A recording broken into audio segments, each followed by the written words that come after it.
Praise lord. మన ప్రభువును రక్షకుడైన క్రీస్తు యేసు వారి నామములో ఈ సాయంకాల శుభములు మీకు తెలియజేస్తున్నాను. బ్లెస్సెడ్ టైమ్ విత్ జీసస్ అనేటువంటి సెషన్‌కు ప్రేమతో వాళ్ళందరిని ఆహ్వానిస్తున్నాను. ప్రతి ఆదివారం మీద కలుసుకోవడం సంతోషంగా అనిపిస్తుంది. మీరు కూడా ప్రభువులో ఆనందిస్తున్నారని నేను నమ్ముతున్నాను. ఒక చిన్న ప్రార్థన చేసుకొని మనము ఇక కూడికను ప్రారంభించుకుందాం. మహోన్నతుడా, దయగల తండ్రి, మీకు వందనాలు, స్తుతులు, స్తోత్రాలు చెల్లిస్తున్నాం తండ్రి. ఈ సాయంకాల సమయంలో మరొకసారి మేమందరం కూడి మీ నామాన్ని జ్ఞాపకం చేసుకోవడానికి మీరు మాకు అనుగ్రహించిన శ్రేష్టమైన సమయాన్ని బట్టి మీకు స్తోత్రాలు చెల్లిస్తున్నాం. మీతో ఒక దండకరమైన సమయాన్ని గడపాలని ఆశపడుతున్నాం తండ్రి. అనేక ప్రాంతాల నుంచి మేము జాయిన్ అవుతున్నప్పుడు ప్రభువా, ఆత్మలో ఒకటిగా మిమ్మల్ని ఆరాధించాలని, మీ వాక్యమును ధ్యానించాలని, మీతో చక్కటి సహవాసాన్ని మేము కలిగి ఉండాలని ఆశపడుతుండగా, ఆశపడగలిగిన ప్రతి ప్రాణిని మేలుతో మీరు తృప్తిపరచమని ప్రార్థన చేస్తున్నాం తండ్రి.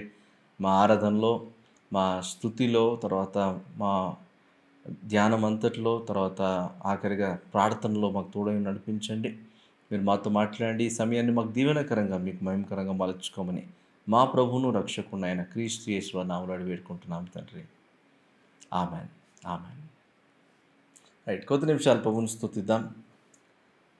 ప్రభువును స్తుతించడం మనకి ఎంతో మంచిది. హల్లెలూయా. ఎంతమంది నమ్ముతున్నారు ఈ మాటను? ఆయన స్తుతిని అందటానికి అర్హుడైనటువంటి దేవుడు, ఆయన అధిక స్తోత్రం నందదగిన దేవుడు. హల్లెలూయా. మనసారా ఆయన స్తుతిద్దాం. దేవుని వాక్యం తెలియజేస్తుంది, యెహోవా దేవుడు ఆత్మ గనుక ఆయన ఆరాధించేవారు ఆత్మతోనూ సత్యముతోనూ ఆరాధించాలని. ఈరోజు మనం అనేక ప్రాంతాల నుంచి కూడుకుంటున్నప్పుడు కూడా ప్రభువులో ఆనందించడానికి అనేకమైన కారణాలు దేవుడు మనకి ఇచ్చాడు. ప్రభువును స్తుతిస్తూ పాడదాం. అందరికి తెలిసిన పాట, ఆరాధించేదను నిన్ను ఆత్మతో సత్యముతో అనేటువంటి పాట పాడుతుండగా ఉత్సాహంగా ప్రభువును స్తుతిస్తూ ప్రభునామం కనపడతాం.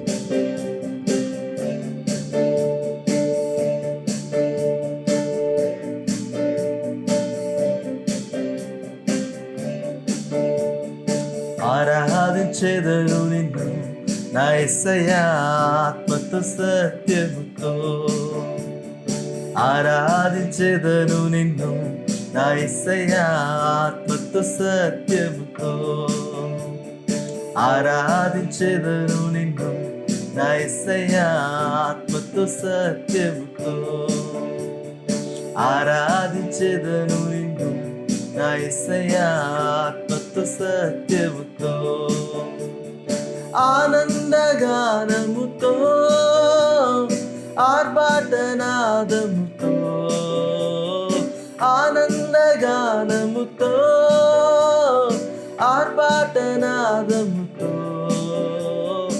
ఆరాధించెదను నిన్ను నా యేసయ్యా ఆత్మతో సత్యముతో, ఆరాధించెదను నిన్ను నా యేసయ్యా ఆత్మతో సత్యముతో. నీ జీవవాక్యము నాలో జీవము కలిగించే, నీ జీవవాక్యము నాలో జీవము కలిగించే, జీవితకాలమంతా నా యేసయ్యా నీకై బ్రతికెదను, జీవితకాలమంతా నా యేసయ్యా నీకై బ్రతికెదను, ఆరాధించెదను నిన్ను నా యేసయ్యా ఆత్మతో సత్యముతో, ఆరాధించెదను నిన్ను నా యేసయ్యా ఆత్మతో సత్యముతో. చింతలెన్ని కలిగినను, నిందలెన్ని నన్ను చుట్టినా, చింతలెన్ని కలిగినను, నిందలెన్ని నన్ను చుట్టినా, సంతోషముగా నేను నా యేసయ్యా నిన్నే వెంబడితును, సంతోషముగా నేను నా యేసయ్యా నిన్నే వెంబడితును, ఆరాధించెదను నిన్ను నా యేసయ్యా ఆత్మతో సత్యముతో, ఆరాధించెదను నిన్ను నా యేసయ్యా ఆత్మతో సత్యముతో. ఆనందగానముతో ఆర్భాటనాదముతో ఆనందగానముతో ఆర్భాటనాదముతో ఆరాధించెదను నిన్ను నా యేసయ్యా ఆత్మతో సత్యముతో ఆరాధించెదను నిన్ను నా యేసయ్యా ఆత్మతో సత్యముతో ఆరాధించెదను నిన్ను నా యేసయ్యా ఆత్మతో సత్యముతో ఆరాధించెదను నిన్ను నా యేసయ్యా ఆత్మతో సత్యముతో. చెప్తావా ప్రభుతో ఈ మాటను? ప్రభువా, నేను ఆరాధిస్తానయ్యా. చింతలన్నీ కలిగినను, నిందలు అవమానాలు నన్ను చుట్టిన నా రక్షణకర్త అయిన నా దేవుని నేను ఆనందిస్తాను ప్రభు. నేను నిన్ను ఆరాధించకుండా ఉండలేనయ్యా. నీ జీవవాక్యము నాలో జీవమును కలిగి చేస్తుండగా, నీ వాక్యమే నన్ను బ్రతికిస్తూ ఉండగా నేను ఆరాధించకుండా నేను ఎలా ఉండగలను ప్రభు? నా జీవిత కాలం అంతా యేసయ్యా నిన్నే నేను ఆరాధిస్తాను ప్రభు. ప్రతి ఒక్క నోరు తెరిచి మాటలు చెప్పడానికి ఇష్టపడదాము. ప్రభు మనకు అతి సమీపంగా ఉన్నటువంటి దేవుడు. ఆయన ఆరాధిస్తూ ఏదో ఆయన పొగడాల్సిన అవసరం లేదు, కానీ ఆయన ఏమైనాడో దాన్ని అర్థం చేసుకుంటూ ప్రభును మనసారా ఆరాధిస్తే సరిపోతుంది. ఈరోజు ఆయన వాక్యమే కదా మనం బ్రతికిస్తూ ఉంది. విశ్వాసమూలంగా మనం జీవించాలంటే ఆయన వాక్యమే కదా మనకు తోడై ఉంది. మనం నడిపిస్తున్నది ఆయన వాక్యే కదా, ఆయన సన్నిధే కదా. ప్రభువానికి స్తోత్రాలు చెప్పడానికి ఇష్టపడతాము. ఎలాంటి పరిస్థితులైనా చాలిన దేవుడు కదా ఆయన స్తుతిస్తూ ఒక మాట చెప్పడానికి ఇష్టపడతామా? సంతోషంగా నేను నిన్ను సేవిస్తానయ్యా, సంతోషంగా నేను నిన్ను ఆరాధిస్తాను ప్రభా, నీ నామాన్ని కొనియాడి నీ నామాన్ని హెచ్చిస్తాను ప్రభా అని చెప్పడానికి ఇష్టపడదామా? చింతలన్నీ కలిగినను, నిందలన్నీ నన్ను చుట్టినా, చింతలన్నీ కలిగినను, నిందలన్నీ నన్ను చుట్టినా, సంతోషముగా నేను నా యేసయ్యా నిన్నే వెంబడింతును.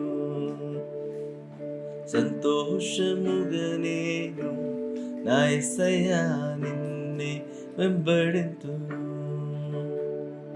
నీ జీవవాక్యము నాలో జీవము కలిగించే, నీ జీవవాక్యం నాలో జీవము కలిగించే, జీవిత కాలమంతా నా యేసయ్యా నీకై బ్రతికెదను. జీవిత కాలమంతా నా యేసయ్యా నీకై బ్రతికెదను. ఆరాధించెదను నిన్ను నా యేసయ్యా ఆత్మతో సత్యముతో, ఆరాధించెదను నిన్ను నా యేసయ్యా ఆత్మతో సత్యముతో. ఆనందగానంతో, ఆనందగానముతో ఆర్భాటనాదముతో, ఆనందగానముతో ఆర్భాటనాదముతో ఆరాధించెదను నిన్ను నా యేసయ్యా ఆత్మతో సత్యముతో, ఆరాధించెదను నిన్ను నా యేసయ్యా ఆత్మతో సత్యముతో. మా జీవితానికి ఆధారము నీవే యేసయ్యా. మా కాపరివి, మమ్మల్ని నడిపిస్తున్న దేవుడవు, మాకు ముందుగా నడుస్తున్న దేవుడవు నీవే ప్రభువా. మా చుట్టూ మమ్మల్ని ఆవరించి ఉన్నది నీ కృపే కదయ్యా. నేను మనసారా స్తుతిస్తున్నాం, నేను ఆరాధిస్తున్నాం. మీకే సమస్తమైన మహిమను, ఘనతను, ప్రభావమును మేము చెల్లిస్తున్నాం. స్తుతింపదగిన మీ నామాన్ని హెచ్చిస్తూ మా పూర్ణ హృదయంతో, పూర్ణ మనసుతో, పూర్ణ జ్ఞానంతో, పూర్ణ వివేకంతో కూడినటువంటి మనపూర్వకమైన స్తుతిని, ఆరాధనను మీకే సమర్పిస్తున్నాము తండ్రి. ఆమేన్, ఆమేన్, ఆమేన్, ఆమేన్, ఆమేన్. ప్రైజ్ ది లార్డ్, హల్లెలూయా. ప్రభువును స్తుతించడానికి అనేకమైన కారణాలు మన జీవితంలో దేవుడు ఉంచాడు. అయితే ఆయనగా అర్థం చేసుకొని స్తుతించేటువంటి అనుభవం మనందరం కలిగి ఉండాలి. ఆయన మనకు తన కృపను మన చుట్టూ ఒక కంచెగా ఉంచాడంట. హల్లెలూయా. మరి ఎన్ని కష్టాలు, నిందలు, అవమానాలు మనకు ఎదురైనప్పటికీ కూడా అవన్నీ ఆయన కంచెను దాటి మన వైపుకి రాలేవు అన్న మాట ఎవరైతే విశ్వసిస్తారో నిజముగా ప్రభువును ఆరాధించడానికి, సంతోషంగా వారు ప్రభువును ఆరాధించడానికి ఇష్టపడతారు. అటు కృప దేవుడు మనందరికీ అనుగ్రహించును గాక. Amen, amen. Thank you. Learn to know ministries ద్వారా ప్రతి ఆదివారం ఈ విధంగా కలుసుకోవడము దీవెనకరంగా ఉందని నేను నమ్ముతున్నాను. మరి మీ ఆరాధనలో మీరు పాల్గొంటూ మరి సాయంకాలము ఈ విధంగా మీరు ఆన్లైన్లో ఈ విధంగా కలుసుకోవటము సంతోషంగా అనిపిస్తుంది. ఇది మీకు దీవెనకరంగా అనిపిస్తే ప్రతి ఆదివారం కూడా మీరు ఖచ్చితంగా జాయిన్ అవ్వండి. మరి మీ ఫ్రెండ్స్ అండ్ రిలేషన్స్తో కూడా దీన్ని మీరు షేర్ చేయాలని లింక్ను మీకు మనవి చేస్తున్నాను. ప్రతి బుధవారము వావ్ అనేటువంటి word of wisdom English messages YouTube channel అందుబాటులో ఉన్నాయి. ప్రతి శుక్రవారము, శనివారము మరి బైబిల్ స్టడీ ఆసక్తి కలిగిన వారికి లేవియాకాండం నుంచి కొన్ని విషయాలు చదువుతూ ఉన్నాము, నేర్చుకుంటూ ఉన్నాము. మరి ప్రతి శుక్రవారం స్క్రిప్చర్ టైం తెలుగులోను, ప్రతి శనివారం స్క్రిప్చర్ టైం ఇంగ్లీష్లోను ఎపిసోడ్స్ అవైలబుల్గా ఉన్నాయి. బైబిల్ స్టడీ ఆసక్తి కలిగిన వారు ఖచ్చితంగా మీరు అందులో పాల్గొనాలని, మీరు అవి నేర్చుకోవాలని మీకు మనవి చేస్తున్నాను. తర్వాత ప్రతిరోజు డైలీ డివోషన్ ద్వారా మరి ఫేస్బుక్ అండ్ ఇన్స్టాగ్రామ్ ద్వారా వస్తున్నటువంటి డైలీ డివోషనల్ మెసేజెస్ కూడా మీకు అందుబాటులో ఉన్నాయి. వాటిని కూడా మీరు ఫాలో చేయొచ్చని మీకు మనవి చేస్తున్నాను. మంచిది, కొద్ది నిమిషాలు దేవుని వాక్యాన్ని మనం ధ్యానించుకుందాం. దేవుని వాక్యం సూటిగా స్పష్టంగా మనతో మాట్లాడుతున్నారు. దేవుని కృప చేత మనము ఆయనకు తగిన వారముగా నడుచుకోవటానికి, మరి ఆయన కోరుకున్న రీతిలో మనం మార్చబడగలగటానికి, రూపాంతరం చెందటానికి దేవుని కృపను ఎలా సద్వినియోగపరచుకోవాలనే విషయం గురించి ఈ సంవత్సరం అంతా కూడా ఇంతవరకు మాట్లాడడానికి దేవుడు కృప చూపించారు. మరి ఆయన కృపను గురించి అనేక విషయాలు నేర్చుకుంటూ ఉన్నాము. లాస్ట్ వారం మీతో మాట్లాడినప్పుడు విశ్వాసం గురించి మీతో మాట్లాడాను. కృపకి విశ్వాసానికి గల లింక్ ఏంటి అని మనం ఆలోచన చేస్తే ఆయన కృప ద్వారానే సమస్తం మన జీవితంలో అనుగ్రహించబడుతున్నాయి. అయితే అవన్నీ అనుగ్రహించబడుతున్నది ఆయన కృప ద్వారానే మనం విశ్వసించగలిగితే అవి మన జీవితంలో మనం అనుభవించడానికి అవకాశం ఉంటుంది. మరి విశ్వాసం లేకుండా దేవునికి ఇష్టమైనట అసాధ్యమని కూడా దేవుని వాక్యం చెప్పింది కనుక ఈ విశ్వాసము మన ఆత్మీయ జీవితానికి ఒక పునాదిగా ఉంది అని మనం చూస్తున్నాము. మరి ఈ విశ్వాసానికి గల ఏమంటారు క్యారెక్టరిస్టిక్స్, వాటన్నిటిని కూడా మరి లక్షణాలను మనం నేర్చుకోవటానికి ఇష్టపడుతున్నాము. మరొకసారి మనం ధ్యానిస్తున్నటువంటి వాక్యాన్ని ఒకసారి చదివి నేను ముందుకు వెళ్ళాలని ఆశపడుతున్నాను. పేతురు రాసిన 2వ పత్రిక 1వ అధ్యాయము 5-7 వచనాలు గల దేవుని మాటను ఒకసారి మనం చూద్దాం. ఆ హేతువు చేతనే మీ మట్టుకు మీరు పూర్ణ జాగ్రత్త గలవారై మీ విశ్వాసమునందు సద్గుణమును, సద్గుణమునందు జ్ఞానమును, జ్ఞానమునందు ఆశా నిగ్రహమును, ఆశా నిగ్రహమునందు సహనమును, సహనమునందు భక్తిని, భక్తి యందు సహోదర ప్రేమను, సహోదర ప్రేమ యందు దయను అమర్చుకొనుడి. పేతురు భక్తుడు ఈ మాటలను రాస్తూ అంటున్నాడు, మీరు బహు జాగ్రత్త లేకపోతే పూర్ణ జాగ్రత్త గలవారై మరి మీ విశ్వాసాన్ని మీరు కట్టుకోండి అనే మాటను అక్కడ తెలియపరుస్తున్నట్టుగా చూస్తాం. ఈ హేతువు చేత అన్నాడంటే దేన్ని బట్టి ఈ మాటలు చెప్తున్నాడు అని మనం అర్థం చేసుకోవాలి. ఆయన యొక్క యేసుక్రీస్తు ప్రభు వారి యొక్క మరి ఆయన సహజ స్వభావమైనటువంటి ఆత్మీయ స్థితిలోనికి మనం అందరూ కూడా ట్యాప్ అవ్వాలనేటువంటిది పేతురు భక్తుని యొక్క ఉద్దేశంగా మనకు కనిపిస్తుంది. దేవుడు కూడా దాన్నే ఉద్దేశించి తన ప్రజలైన వారు ఆయనతో కలిసి సహవాసం చేయడం మాత్రమే కాకుండా ఆయన రూపులోనికి మార్చబడవలసి ఉంది. ఆయన సహజ శైలిలోనికి మనందరం కూడా మరి మార్పు చెందిన వారంగా ఆయనను పోలి నడుచుకోవాలనే ఉద్దేశాన్ని దేవుడు మన జీవితాల్లో కనపరిచినట్టుగా చూస్తాం. ఇలా మనము దేవుని యొక్క రూపులోనికి మార్చబడుతుండగా ఈ లోకంలో మనల్ని భ్రష్టు పట్టించేటువంటి ప్రతి పరిస్థితి నుంచి, మనం విడుదల పొందడానికి అవకాశం ఉంటుంది. మనం ఎక్కడా కూడా భ్రష్టు పట్టిపోకుండా, చెడిపోకుండా, ఎక్కడ కూడా ఈ లోకంలో భ్రష్టులైపోకుండా దేవుడు మనల్ని విడిపించడానికి ఇదొక మార్గాన్ని దేవుడు మనకు సిద్ధపరిచినట్టుగా చూస్తాం. ప్రతి ఆత్మీయ జీవితానికి ఒక గురి అనేది ఉండాలి. ఆ గురి ఏంటంటే, నేను ఒకరోజు ఎట్టి పరిస్థితుల్లోనూ యేసుని రూపంలోనికి నేను మార్చబడాలి. ఆయన రూపంలోనికి మార్చబడిన తర్వాత మరి నేను ఆయనలాగా నేను పరిశుద్ధంగా నేను జీవించడానికి అవకాశం ఉంటుంది. అయితే ఒక్కసారిగా ఇది జరిగే పని కాదు, కానీ దీనికి ఒక ప్రక్రియ మనం చూస్తున్నాము. ఆ పద్ధతి ప్రకారంగా మనం వెళ్ళగలిగితే, విశ్వాసాన్ని మనం ఆ విధంగా కట్టుకోగలిగితే, మరి ఆయన స్వరూపంలోనికి మార్చబడేటువంటి ధన్యతను దేవుడు మనకు అనుగ్రహిస్తారని చూస్తున్నాం. అయితే ఈ విశ్వాసంకు కొన్ని లక్షణాలను కూడా చేర్చమని, వాటిని అమర్చుకొని మీ విశ్వాస జీవితాన్ని కొనసాగించుకోమని పేతురు భక్తుడు తెలియజేస్తున్నట్టు చూస్తాం. అయితే అక్కడ పేతురు చెప్తున్న మాట ఏంటంటే, మీరు పూర్ణ జాగ్రత్త గలవారై మీ విశ్వాసమును మరి మీ క్రియల రూపంలో పెట్టండి అన్నాడు. విశ్వాసం క్రియలు లేకపోతే అది మృతమైనదిగా పరిగణించబడుతుంది. అయితే ఇక్కడ పేతురు భక్తుడు చెప్తున్న మాట ఏంటంటే, మీరు మీ విశ్వాసానికి కొన్ని ఇంగ్రీడియంట్స్ యాడ్ చేయండి అని అంటున్నాడు. అంటే ఆ విశ్వాసం సంపూర్ణంగా లేదు కనుక మీరు ఇంకా విశ్వాసం బలపరచబడడానికి కొన్ని విషయాలను యాడ్ చేయండి అంటున్నాడు. ఆ విషయాలు ఏంటి అని అంటే, ఒకటి సద్గుణము, మరొకటి జ్ఞానమును, తర్వాత ఆశా నిగ్రహమును, సహనము, తర్వాత భక్తి, సహోదర ప్రేమ, తర్వాత దయ. వీటన్నిటిని కూడా అమర్చుకోండి మీ యొక్క విశ్వాసంలో అని చెప్తున్నాడు. మామూలుగా ఒక ఏదన్నా ఒక గృహాన్ని కడుతున్నప్పుడు కింద బేస్మెంట్ వేసి వదిలేస్తే ఎలా ఉంటుంది, అలా కాకుండా దానికి గోడలు కట్టి దానికి వేయాల్సిన ప్లాస్టింగ్ వేసి మొత్తంగా దాన్ని సిద్ధపరిచిన తర్వాత, అమర్చిన తర్వాత అప్పుడు దాన్ని గృహము లేకపోతే ఇల్లు అంటే ఎలా ఉంటుంది.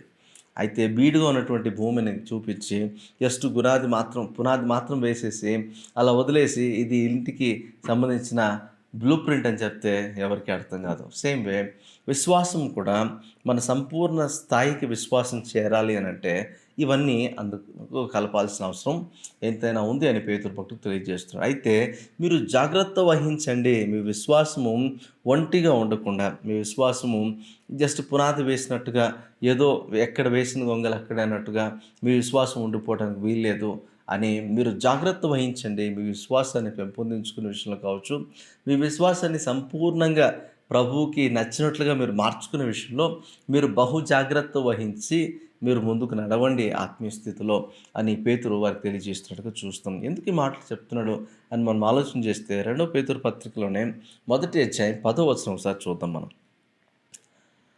అందువలన సహోదరులారా, మీ పిలుపును ఏర్పాటును నిశ్చయము చేసుకున్నట్టుకు మరి జాగ్రత్త పడుడి. ఎందుకు జాగ్రత్త పడమంటున్నాడు?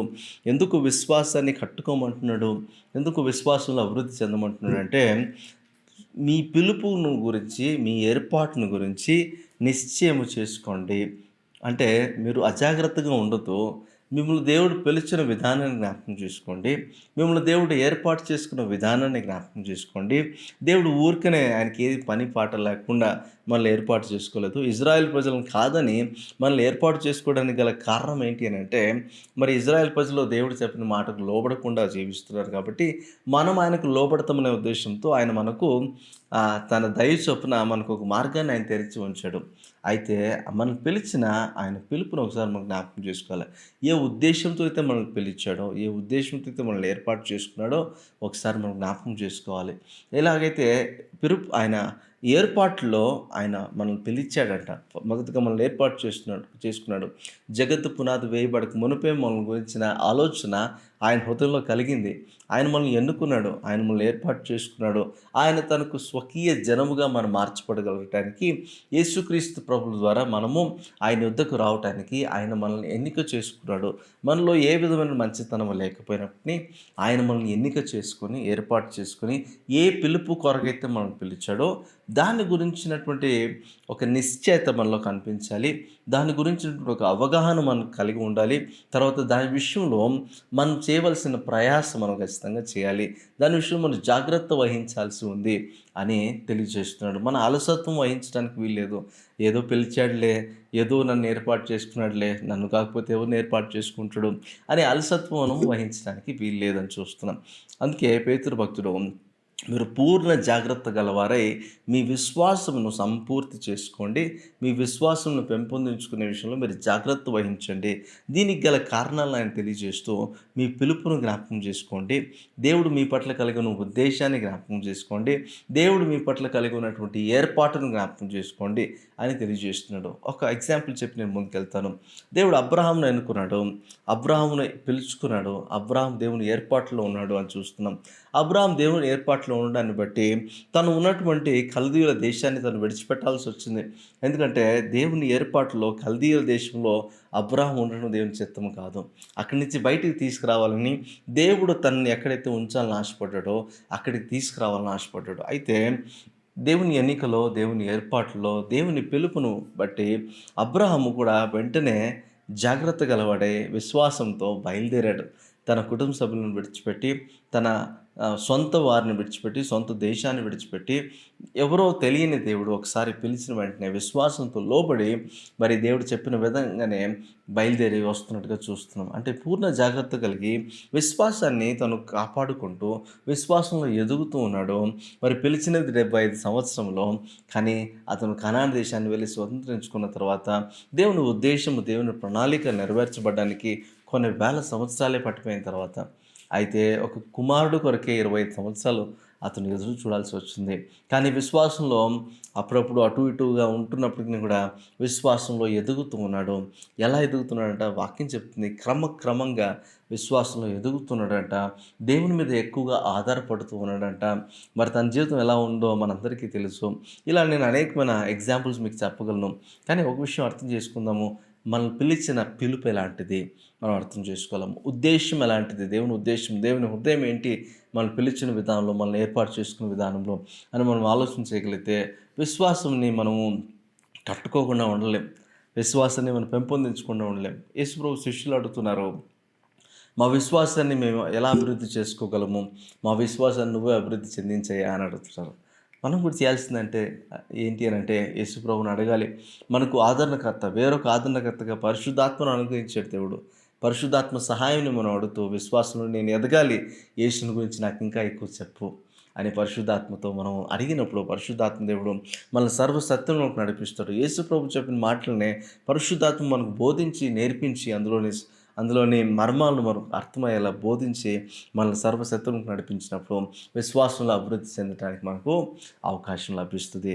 పేతురు పత్రికలోనే రెండవ పేతురులోనే 3వ అధ్యాయంలో 14వ వచనం ఒకసారి మనం చదువుదాం. 3వ అధ్యాయం 14వ వచనం. ప్రియులారా, వీటి కొరకు మీరు కనిపెట్టువారు గనుక శాంతము గలవారై ఆయన దృష్టికి నిష్కలంకులుగాను నిందారహితులుగాను కనబడినట్లు జాగ్రత్త పరుడి. వేటి కొరకు మీరు కనిపెట్టుకోవాలి అని మనం ఆలోచన చేస్తే యేసు ప్రభు త్వరలో రానై ఉన్నాడు. ఆయన రెండవ రాకడలో తన మహిమలో ఆయన ప్రత్యక్షం కాబోతూ ఉన్నాడు. ఆయన వచ్చేటప్పటికి నేను ఒక నిష్కలంకమైన వ్యక్తిగా, తర్వాత నేను నిందారహితుడుగాను పూర్ణ శాంతము గల వ్యక్తిగాను నేను మార్చబడే అనుభవంలోనికి నేను రావాలి అనేటువంటిది దేవుడు కనపడినప్పుడు, ఆయన ప్రత్యక్షమైనప్పుడు ఆయన్ను ఎదుర్కోబోయే నేను ఆ విధంగా మార్చబడగలిగే అనుభవంలోనికి నేను రావాలనేది పేతురు భక్తుని యొక్క ఉద్దేశం. మనందరం కూడా మన విశ్వాసులమే, మన దేవుని చేత ఏర్పాటు చేయబడిన వారమే. కానీ మన ఆత్మీయ స్థితి ఎలా ఉంది ఒకసారి పరిశీలన చేసుకోవాలి. మన విశ్వాస జీవితం ఎలా ఉంది పరిశీలన చేసుకోవాలి. విశ్వాసి ఎలా జీవిస్తున్నాడు అనంటే నిష్కలంకంగా మార్చబడ్డానికి తన విశ్వాసము పరిమాణం మార్చబడాలి. పరిమాణం విశ్వాసంలో పెరిగినప్పుడు మనం ఖచ్చితంగా దేవునికి ఇష్టంగా జీవించడం ప్రారంభిస్తాం. యేసు ప్రభు రెండవసారి ప్రత్యక్షమైనప్పుడు అంట మనం నిష్కలంకముగా కనపడాలంట, మనం నిందారహితులుగా కనపడాలంట, పూర్ణం శాంతము కలవారుగా మనం ఆయన దృష్టికి కనపడాలంట.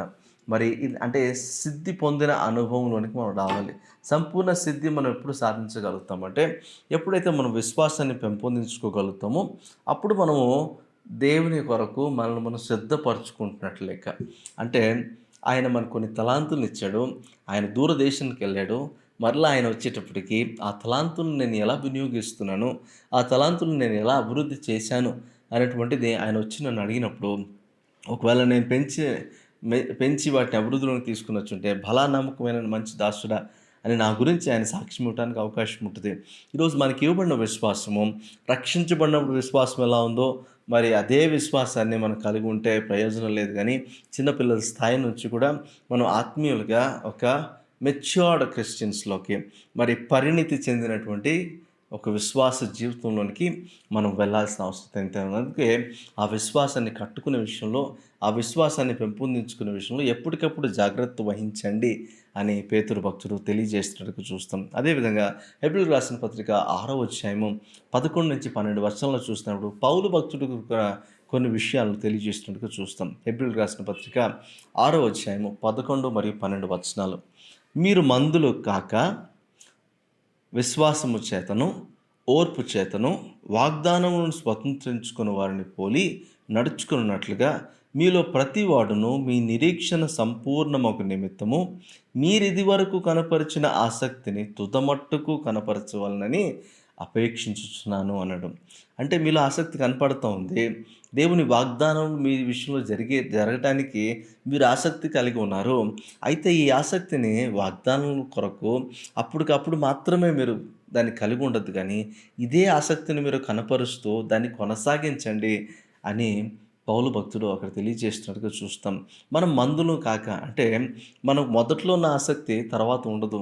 తర్వాత ఆసక్తి తగ్గకూడదు కానీ ఆసక్తిగా పెరగాలి అనే విషయాన్ని పౌలు భక్తుడు తెలియజేస్తున్నాడు. విశ్వాసం చేతను ఓర్పు చేతను మనం ఏం చేయాలంటే వాగ్దానం స్వతంత్రించుకునే పరిస్థితిలో మనం ఉండాలంటే మరలా నేను అబ్రహాం ఎగ్జాంపుల్ మీకు చెప్తాను. అబ్రహాం కూడా మరి దేవుడు అనుగ్రహించిన వాగ్దానం స్వతంత్రించుకోవటానికి ఓర్పుతోనూ విశ్వాసంతోనూ కనిపెట్టుకుని ఉన్నాడట. ఎక్కడ కూడా బంధుడు అయిపోలేదు. ఒకానొక సమయంలో సారా హాగర్ను పంపించి హాగర్ ద్వారా కుమారుని కనయ్య అని చెప్పినప్పుడు విశ్వాసంలో కొంచెం తొణికినట్లు అనిపించినా కూడా మరలా దేవుడిచ్చిన వాగ్దానాన్ని మరలా పట్టుకున్నాడు. మరలా దేవుని కృప ద్వారా మరలా ఆ విశ్వాసంలో కొనసాగాడు. ఎక్కడ కూడా మందుడు అయిపోలేదు. ఎక్కడ కూడా స్టాగ్నెంట్గా అయిపోలేదు. ఎక్కడ కూడా మరి కాంప్రమైజ్ అయిపోయినట్టుగా అబ్రాహాం మనకు కనపడు. అందుకే అబ్రాహామును విశ్వాసులకు తండ్రి అంటారు. ఎందుకంటే విశ్వాసముకు ఒక మాదిరి చూపించాడు. విశ్వాసకి తగినట్లుగా అబ్రాహాం జీవించాడని మనం చూస్తున్నాం. అదేవిధంగా ఇక్కడ అర్థం చేసుకోవాలి, మనం మందులం అయిపోకూడదు. ఎక్కడ కూడా అలసత్వం వహించడానికి వీల్లేదు. మరి ఇక చాలే ఇంత సరిపోతుందిలే అని మనం ఎక్కడ కూడా కాంప్రమైజ్ అవ్వకూడదు. ఇంకా ఎక్కువ ఆసక్తిని మనం కనపరుస్తూనే ఉండాలి. ప్రభు విషయంలో, విశ్వాస విషయంలో, ఆయన ఇచ్చిన వాగ్దానం విషయంలో, ఆయన వాక్యం విషయంలో, ఆయన సన్నిధి విషయంలో, ఆత్మీయత విషయంలో మనం అంతకంతకు ఆసక్తిని పెంచుకుంటూ మనం ముందుకు కొనసాగాలి. నిరీక్షణ పరిపూర్ణమగు నిమిత్తము మీరు ఇది వరకు కనపరిచిన ఆసక్తి సరిపోదు, ఇప్పుడు లెవెల్ పెంచాలి. ఇంతవరకు చేసిన భక్తి సరిపోదు, లెవెల్ పెంచాలి. ఇంతవరకు ఉండిన విశ్వాసం సరిపోదు, ఇప్పుడు లెవెల్ పెంచాలి. ఇంతవరకు చేసిన భక్తి సరిపోదు, ఇప్పుడు భక్తి లెవెల్ పెంచాలి. అంటే మనము వయసు పెరుగుతున్న కొలది తినే ఆహారము పెరుగుతుందా లేదా? మనం వయసు పెరిగే కొద్దీ మనం వేసుకునే బట్టలు కావచ్చు అన్నీ పెరుగుతాయా లేదా? మన ఎక్స్పెక్టేషన్స్ కూడా పెరుగుతాయా లేదా? కానీ ఆత్మీయ స్థితిలో కూడా మనం ఎక్కడ వేసిన గొంగలు అక్కడే అన్నట్టుగా ఉండిపోకూడదు. కానీ విశ్వాసంలో కూడా పరిమాణం పెరుగుతూ ఉండాలంట. విశ్వాసంలో కూడా రావాల్సినటువంటి మార్పులు చోటు చేసుకోవాలంట. అయితే ఆసక్తిని బట్టి ఎక్కడ కూడా మనము తగ్గకుండా ఆసక్తి మనం కనపరచాలంట. మందులు అయిపోకూడదంట. ఆసక్తి విషయంలో ఎంతో వేగంగా మనం ముందు కొనసాగాలంట. అయితే ఇదే పేతురు ఇదే ఇదే పౌలు భక్తుడు రోమా రాసిన పత్రికలో ఇంకొక మాట అంటున్నాడు చూడండి. రోమా రాసిన పత్రికలో 12వ అధ్యాయము 11వ వచనం ఒకసారి చదువుదామా? 11వ వచనము, ఆసక్తి విషయంలో మాంద్యులు కాక ఆత్మయందు తీవ్రత గలవారై ప్రభువును సేవించుడి. ఈ మాట అర్థం చేసుకోండి. ఆసక్తి గురించి ఇంతవరకు పౌలు మాట్లాడాడు. అదే పౌలు ఇంకో మాట్లాడుతున్నాడు, ఆసక్తి విషయంలో మాంద్యులు అయిపోవద్దండి. ఆసక్తి ఉంది సరిపోతుందని అనుకోవద్దు. మీకున్న ఆసక్తి కంటే ఆత్మలో తీవ్రత గలవారై ప్రభువును సేవించడం నేర్చుకోండి. అంటే అర్థం ఏంటి అని అంటే, మీకున్న ఆసక్తిని బట్టి మీరు ఒక లైఫ్ మీరు లీడ్ చేస్తున్నారు అనుకోండి. ఆసక్తి ఎంతవరకు ఉంటుంది? డైలీ రొటీన్ అదే అనుకోండి. అప్పుడు ఆసక్తి కోల్పోతారు. అయితే ఆత్మలో తీవ్రత కలిగిన వారు ఎలా ఉంటారంటే దేవుని ఆత్మ మీద ఆధారపడతారు. దేవుని ఆత్మ వారికి ఇచ్చేటువంటి ఒక ఆసక్తి ఎలా ఉంటుందంటే ప్రతిరోజు డిఫరెంట్గా ఉంటుంది. అంటే అది ఒక ఛాలెంజింగ్ ఎన్వైరన్మెంట్లో వారు చాలా విషయాల్ని ఆత్మ నడిపింపు ద్వారా, ఆత్మ సహాయం ద్వారా వివేచించగలిగి అప్పుడు వారి ఆసక్తి ఎంతమాత్రం తగ్గదు. ఏ రోజుకి ఆ రోజు వారు ఆత్మలో ఆనందిస్తూ ఉంటారు, ప్రభువులో ఆనందిస్తూ ఉంటారు. అప్పుడు వారి ఆసక్తి మందులు అయిపోయేటువంటి ఆసక్తిగా ఉండదు. వారి ఆసక్తి ఒక స్థాయికి వచ్చిన తర్వాత ఆగిపోయేదిగా, స్టాగ్నెంట్‌గా ఉండిపోయేదిగా ఉండదు. అందుకే ఆసక్తి విషయంలో మందులవ్వద్దు. మరి ఆత్మలో వేగిరం కలవారై, ఆత్మలో తీవ్రత గలవారై మీరు ముందు కొనసాగుతూ ప్రభువును సేవిస్తా ఉండండి అన్నాడు. అక్కడ తర్వాత కొన్ని విషయాలు మనం చూసినట్లయితే 11 అయిపోయింది. 12-21 వచనాలు గల మాటలు మనం చూసినట్లయితే కొన్ని ఇన్‌స్ట్రక్షన్స్ పౌలు భక్తుడు ఇస్తున్నట్టుగా మనం చూస్తాం. నిరీక్షణ గలవారై సంతోషించుచు, శ్రమయందు ఓర్పు గలవారై, ప్రార్థనయందు పట్టుదల కలిగి ఉండుడి. అంటే దేని దేని విషయంలో మనం జాగ్రత్త పడాలి, మన ఆత్మీయ స్థితిలో మనం ఆలోచన చేయగలిగితే, ఒకటి నిరీక్షణ గలవారై సంతోషించుచు ఉండండి. మరి దేవుడు చేసే మరి విశ్వాసం ఎక్కడ ఉంటుందో వాళ్ళకి నిరీక్షణ ఉంటుంది. నిరీక్షణ కలిగి ఉన్నవారు దేనికి భయపడరు, దేనికి బెదురు చెందరు, దిగులు పడరు, వారు సంతోషిస్తారంట. తర్వాత శ్రమ యందు ఓర్పు గలవారే ఉంటారంట. శ్రమ యందు వారికి ఓర్పు ఉంటుందంట. వారు ఓర్చుకుంటారంట. ఎందుకంటే వారికి తెలుసు ఆ శ్రమ ద్వారా దేవుడు మహిమ పొందుకుంటాడనే విషయాన్ని వారు గ్రహించగలుగుతారు. ప్రార్థన యందు పట్టుదల కలిగి ఉంటారంట. ప్రార్థన యందు ఏదో ఆహ్, నామకార్థంగా చేసుకునే ప్రార్థన కాదు. ఏదో అనాలోచితంగా చేసే ప్రార్థన కాదు గానీ, ప్రార్థన యందు పట్టుదల కలిగి వారు ప్రార్థన చేస్తారంట. ఎడతెగక ప్రార్థన చేయండి అని పౌలు భక్తుడు రాస్తే, అదే పౌలు భక్తుడు అంటున్నాడు, ఎడతెగక చేయడం ప్రార్థన కంటే కూడా ప్రార్థనలో పట్టుదల కలిగి మీరు ప్రవర్తించండి అని అంటున్నాడు. తర్వాత పరిశుద్ధుల అవసరములలో పాలు పొందుచు శ్రద్ధగా ఆతిథ్యం ఇచ్చుచుండుడి. అంటే ఆతిథ్యం ఇవ్వడం కూడా మీ ఆత్మీయ స్థితిలో ఒక భాగమే అనే విషయాన్ని తెలియపరుస్తున్నాడు. పరిశుద్ధుల అవసరాల్లో కూడా పాలు పొందండి. దేవుడు మీకు ఇచ్చిన వాటిలో ఒక పరిశుద్ధుడు ఎవరైనా, విశ్వాసులు ఎవరైనా ఒక అవసరతలో, ఒక అక్కరలో ఉన్నప్పుడు వారి అక్కర మీరు ఎరిగిన వారుగా ఉంటే, మరి మీరు చేయగలిగిన సహాయాన్ని వారికి చేసే విషయంలో మీరు వెనకాడద్దు, దాని విషయంలో జాగ్రత్త వహించండి అంటున్నాడు. ఆత్మీయ స్థితిలో ఇవన్నీ విషయాల్ని మనం ఒకసారి అర్థం చేసుకుంటూ ఈ విధంగా మనం జీవిస్తున్నామా, అప్పుడు విశ్వాసం మనం ఎదుగుతూ ఉన్నట్లేక పైన చెప్పబడిన స్టార్టింగ్లో మనం చదివినటువంటి వాక్య భాగంలోనే ఆ 7 అంశాలు కూడా మన విశ్వాసంలో కనపడతాయి, ఇవన్నీ మనం చేస్తూ ఉంటే. ఇంకా చూడండి, ఆయన అంటున్నాడు, శ్రద్ధగా ఆతిథ్యం ఇస్తూ ఉండండి, మిమ్మల్ని హింసించు వారిని దీవించుడు కానీ శపించవద్దు. యేసుప్రభు చెప్పిన మాటని మరొకసారి పౌలు భక్తుడు తెలియజేస్తున్నాడు. మిమ్మల్ని శపించు వారిని, లేకపోతే మిమ్మల్ని హింసించు వారిని దీవించండి, వారిని శపించొద్దు, వారిని ప్రేమించండి, వారికి ప్రార్థన చేయండి అని చెప్తున్నాడు. సంతోషించు వారితో సంతోషించండి, ఏడ్చు వారితో ఏడువుడి, ఒకరితోనొకడు ఒకరితోనొకడు మనస్సు కలిగి ఉండుడి, హెచ్చు వాటి యందు మనస్సు ఉంచక తగ్గు వాటి యందు ఆసక్తులై ఉండుడి, మీకు మీరే బుద్ధిమంతులని అనుకొనవద్దు. అంటే మనం చాలాసార్లు మన స్వబుద్ధిని ఆధారం చేసుకొని మనమే జ్ఞానవంతులము, మనమే తెలివి గలవారము, వివేకం గలవారము అని మనం ఆలోచిస్తూ ఉంటాము. తర్వాత పైనున్న వాటి వరకు మనం ఆసక్తి కలిగి ఉంటాము, కానీ కింద వాటి మీద మనం అసలు ఆసక్తి కూడా కనపరచము. కానీ ఎవరైతే కొద్ది విషయాల్లో, చిన్న విషయాల్లో మరి ఆసక్తి కలిగి నమ్మకంగా ఎవరైతే జీవిస్తారో, పెద్ద వాటి మీద కూడా దేవుడు వారికి దేవునిస్తాడు. తర్వాత దాని విషయంలో ఆయన నమ్మకంగా జీవించడానికి సహాయం చేస్తాడు.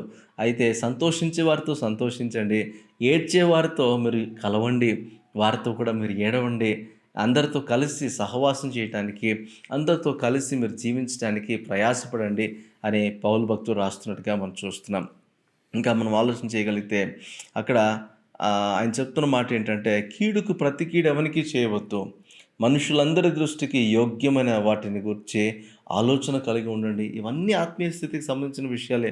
కీడుకు ప్రతి కీడు ఎవరికి చేయదు, కంటికి కన్ను పంటికి పన్ను అన్నట్టుగా ఎవరితో కూడా మీరు ప్రవర్తించొద్దు.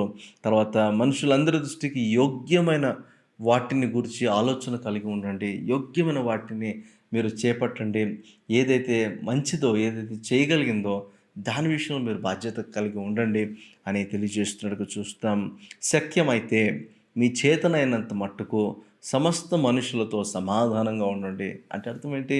మరి మీ వలన అయితే మీరు చేయగలిగిన పరిస్థితే ఉంటే ఖచ్చితంగా ప్రతి ఒక్కరితో కూడా మీరు సమాధానం కలిగి జీవించడానికి ప్రయత్నం చేయండి. సమాధానపరచబడే దానిలో వారు దేవుని కుమారులు అనబడతారని దేవుని వాక్యం తెలియజేస్తుంది. యేసు ప్రభువు చెప్పిన మాట ఇది.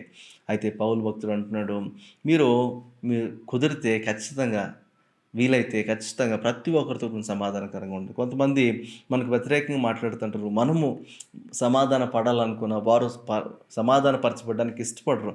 అలాంటి వ్యక్తులతో మనం ఏం చేయలేం. కానీ మరి దేవుని యొక్క మాటను బట్టి, మనం దేవుని ప్రేమను బట్టి వారితో సమాధానపరచబడే అనుభవంలోనికి రాగలిగితే మంచిది. అందరితో కూడా సమాధానంగా ఉండటం నేర్చుకోవాలి.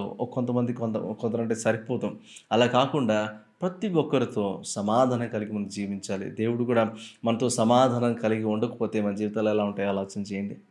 మరి దేవుడే మన పట్ల మనతో సమాధానపరచుకుంటే, మనం మనుషులతో సమాధానపరచబడకుండా ఉండడం ఎంతవరకు సమంజసం? ఒకసారి ఆలోచించాలి. విశ్వాసి యొక్క జీవితంలో సమాధానపరచబడే అనుభవం లేకపోతే, ఆత్మ కలిగించు సమాధానం అనేటువంటి ఐక్యత బంధము చేత మనం సమాధానపరచబడలేకపోతే, మనము విశ్వాసులు అని చెప్పుకోవడము కూడా వ్యర్థమే. అది ఆలోచన చేయాలి.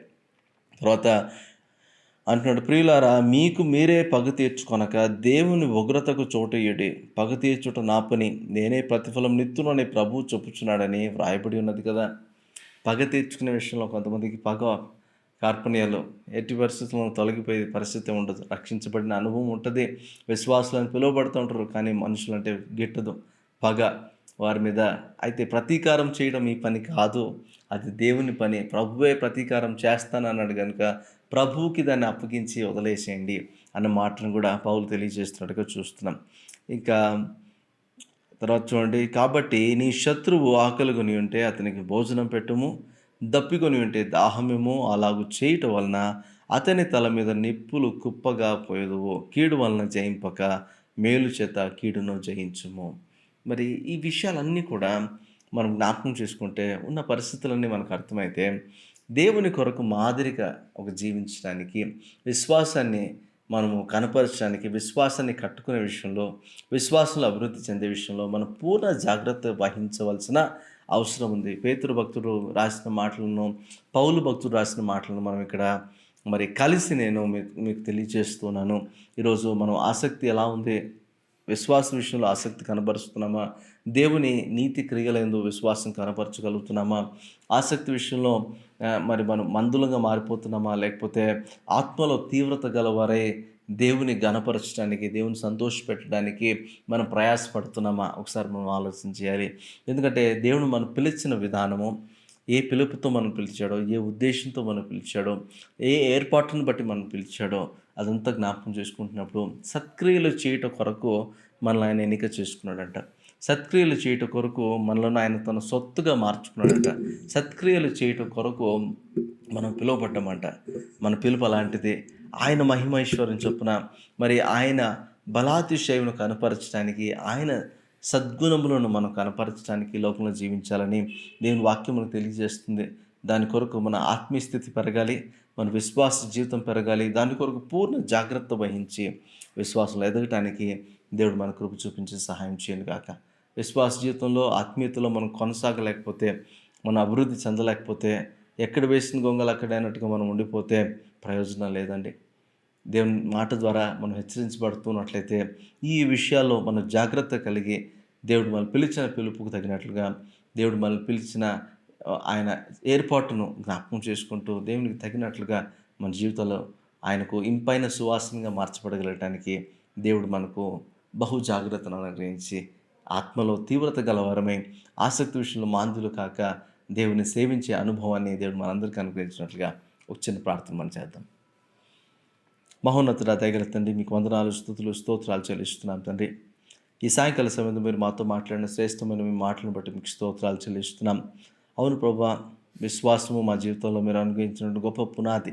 అయితే ఈ పునాదిని మేము అంతటితో ఆపేయకుండా దీన్ని మేము అంతకంతకు అభివృద్ధి చేసుకోవాలి. అంతకంతకు దాని విషయంలో ప్రభావ మరి మేము మేలైన వాటిని చేపడుతూ వాక్యానుసారంగా ఆ విశ్వాసాన్ని పెంపొందించుకునే విషయంలో మాకు మీ కృపను సహాయం అనుగ్రహించండి. మీ కృప మాకు ఎందుకు అనుగ్రహిస్తున్నారంటే విశ్వాసంలో మేము ఎదగాలని, మా విశ్వాసము పూర్ణ స్థాయిలో మరి ఒక మెచ్యూర్డ్ విశ్వాసికి తగినట్లుగా విశ్వాసాన్ని మేము కనపరచాలనే ఉద్దేశాన్ని మీరు కలిగి ఉన్నారు ప్రభావ. దాని కొరకు పూర్ణ జాగ్రత్త కలిగి మేము ప్రవర్తించడానికి, మీరు మమ్మల్ని పిలిచిన పిలుపుకు అనుగుణంగా, మీరు మమ్మల్ని ఏర్పాటు చేసుకున్న దాన్ని అనుగుణంగా మా జీవితాలను మేము సరి చేసుకోవడానికి, విశ్వాసంలో బలపరచబడడానికి, విశ్వాసంలో ఎదుగుతున్నాం అనడానికి రుజువుగా మా క్రియలు మార్చబడగలటానికి, మిమ్మల్ని సంతోషపెట్టేటువంటి విశ్వాసాన్ని మేము కలిగి ఉండటానికి మాకు మీరు సహాయం చేయండి.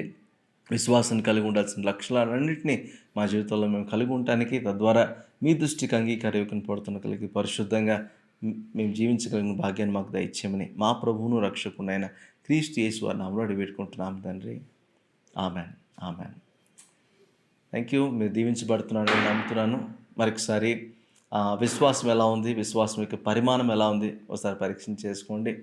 మరి దేవుని కృపలో విశ్వాసంలో వర్ధిల్లుతో బహు జాగ్రత్త గలవారే దేవుని సంతోషపెట్టే అనుభవాన్ని దేవుడు మీ అందరికీ అనుగ్రహించిన గాక. ఆమెన్.